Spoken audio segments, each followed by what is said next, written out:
আজ ভারতীয় জনতা পার্টি সংখ্যালঘু মোর্চার উদ্যোগে রাজ্যব্যাপী সংখ্যালঘু সম্প্রদায়ের ওপর তৃণমূল কংগ্রেসের দ্বিচারিতার প্রতিবাদে এবং কেন্দ্রীয় সরকারের দ্বারা গৃহীত ৩ তালাক বিলের সমর্থনে রবিবার দুপুরে একটি বিশাল পথসভা অনুষ্ঠিত হয়ে গেল হুগলির আরামবাগের নেতাজি স্কয়ার সংলগ্ন এলাকায়। প্রধান বক্তা হিসেবে উপস্থিত হয়েছিলেন রাজ্যনেত্রী মাফুজা খাতুন। পথসভার আগে একটি মিছিল অনুষ্ঠিত হয়। মিছিলটি বাসুদেবপুর মোড় হইতে লিং রোড হয়ে শেষ হয়।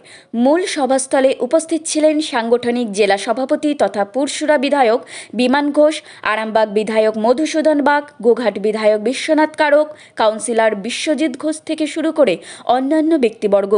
আসন্ন 2024 লোকসভা নির্বাচনকে সামনে রেখে এদিনের মিছিল ও পথসভার আয়োজন করা হয়েছিল। এই সভা থেকে শাসক দলকে কটাক্ষ করেন বিজেপির রাজ্যনেত্রী মাফুজা খাতুন সহ অন্যান্য নেতৃত্বরা।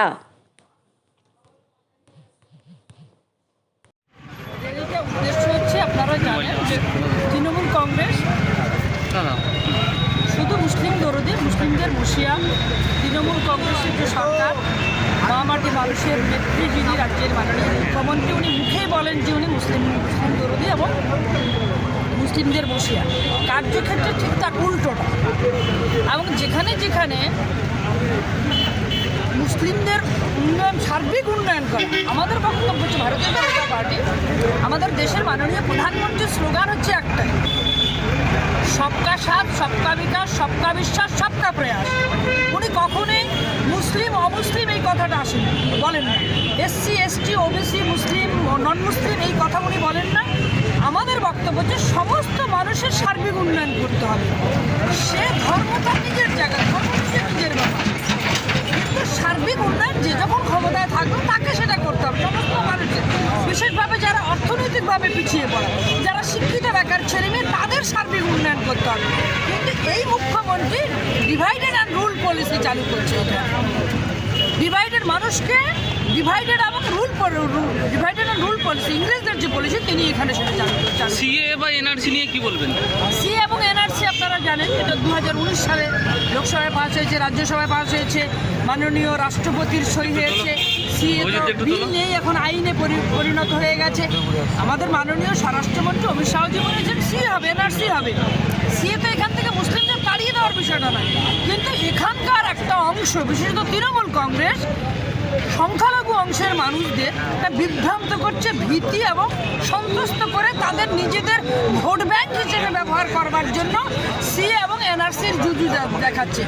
আপনারা দেখুন যে 2014 সালে মোদিজি ক্ষমতায় এসেছিলেন, 2019 সালে সেকেন্ড টাইম আসলেন তিনি। এর মধ্যে একজন মুসলিমকেও বাংলাদেশ, পাকিস্তান, আফগানিস্তান থেকে ভারতবর্ষের যে কোনো জায়গা থেকে একজন মুসলিমকেও তিনি বিতাড়িত করেননি। পাকিস্তানে যেতে হয়নি, আফগানিস্তানে যেতে হয়নি এবং বাংলাদেশে যেতে হয়নি। অথচ রাজ্যের মুখ্যমন্ত্রী সংখ্যালঘুদের, বিশেষত মুসলিমদেরকে তিনি ভোট ব্যাংক হিসেবে ব্যবহার করেন।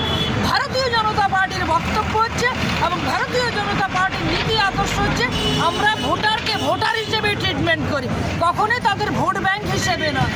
এবং তারা ভারতীয় নাগরিক এবং তারা হচ্ছে আমাদের ভারতবর্ষের জনগোষ্ঠী। 2024 লোকসভা ভোট কিভাবে আগাবেন আপনারা? 2024 লোকসভা ভোট আপনারা জানেন যে আমাদের স্লোগান নির্ধারিত হয়ে গেছে যে আপকি বার ইস বার 400 পার।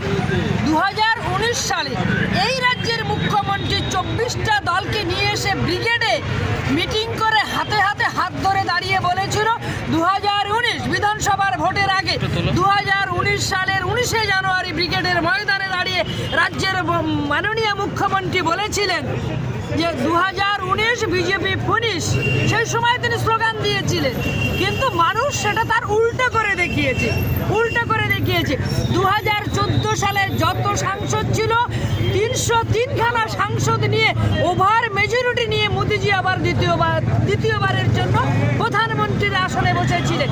এবারও 2024 সালে ইস বার আপকি বার 400 পার, 400-র বেশি সাংসদ নিয়ে, এমপি নিয়ে তৃতীয়বারের জন্য আমাদের দেশের মাননীয় প্রধানমন্ত্রী যিনি আছেন তিনি আবার প্রধানমন্ত্রী হবেন।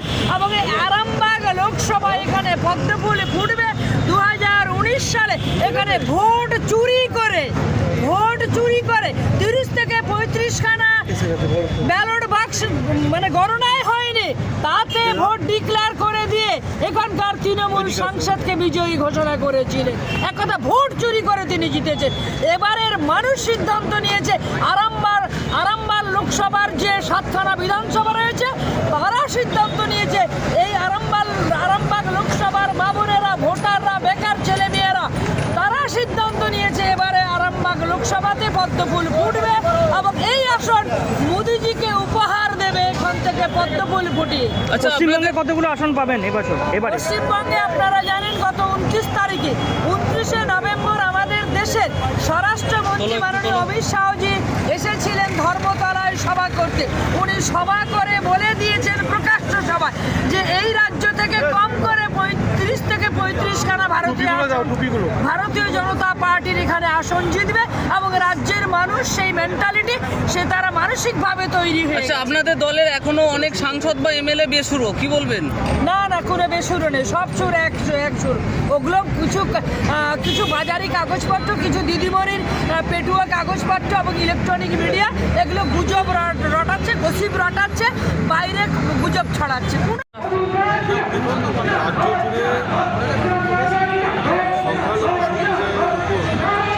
এই সরকার কংগ্রেস যেভাবে দ্বিচারিতা করছে তারই প্রতিবাদে আরামবাগ সাংগঠনিক জেলার সংখ্যালঘু মোর্চার আমাদের আরামবাগ শহরে একটা প্রতিবাদ মিছিল সঙ্গে 3তলা গ্রিলের সমর্থনে একটা প্রতিবাদ মিছিল অনুষ্ঠিত হচ্ছে। এক্ষুনি শুরু হবে মিছিলে উপস্থিত থাকবেন আমাদেরই এখানকার 2জন বিধায়ক আছেন, বিশ্বনাথ কারক, মধুসূদন বাগ, সর্বোপরি মাপুজাদি থাকবে, মাপুজা খাতুন, যিনি হজ কমিটির সদস্য আছেন তার আমাদের দেশের। তো এই মিছিল আমরা একটু পরেই শুরু করব।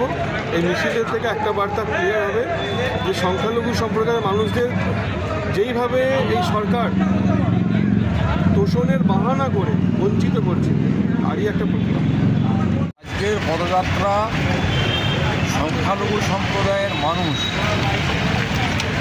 ভারতীয় জনতা পার্টির সঙ্গে আছে, তাদের আস্থা ভারতীয় জনতা পার্টির সঙ্গে আছে, তাদের বিশ্বাস মোদিজির প্রতি আছে।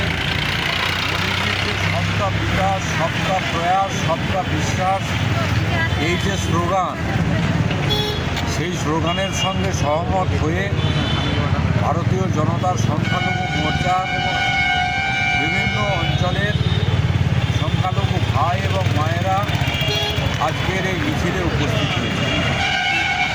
কে আসছেন কে আজকে মাপুজাদি আসার কথা, রাজ্য নেত্রী সংখ্যালঘু মোর্চার তিনি আসবেন, রাস্তায় আছেন, আমরা অপেক্ষা করছি উনি এলেই আমরা।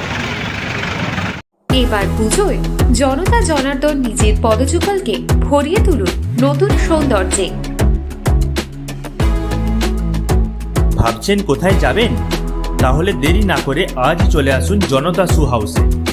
কামারপুকুরে এই সর্বপ্রথম এসি শোরুম জনতা শু হাউস আপনাদের জন্য নিয়ে এসেছে বিভিন্ন নামি দামি কোম্পানির হাই ফ্যাশনের সমস্ত রকম জুতার সম্ভার, একদম আপনার সাধ্যের মধ্যে। কামারপুকুর চটি, বেঙ্গাই রোড ধরে 30 সেকেন্ডের হাঁটা পথে পৌঁছে যান সিরাজ আলীর জুতার দোকানে।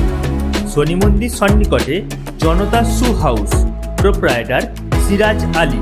Phone number 9732156840।